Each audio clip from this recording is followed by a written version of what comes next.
This protocol enables quantification of the area, perimeter, and shape of any cellular structure from its two-dimensional image.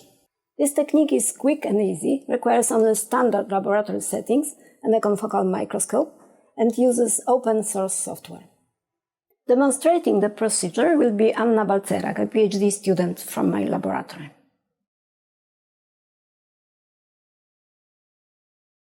Begin by seeding 4 × 10⁵ cells in 0.5 milliliters of culture medium per well in a 4-well collagen 1-coated chamber slide for a 24-hour culture in a 37 degrees Celsius and 5 degree carbon dioxide incubator. The next morning, use an optical inverted microscope to verify the presence of an at least 90% confluent monolayer, and use a confocal microscope to obtain single Z-slice images.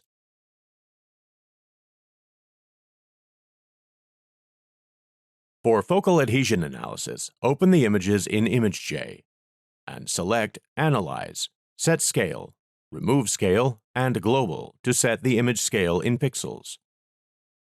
To include the file name and the area of the region of interest in the measurement options, click Analyze and Set Measurements, and check the Area and Display Label options. To subtract the background, select Process and Subtract Background. Set the rolling ball radius to 50 pixels, and check Sliding Paraboloid. To determine the area of the smallest region of interest, outline the smallest single focal adhesion and click Analyze and Measure to measure the area. When at least 20 regions of interest have been selected and measured, calculate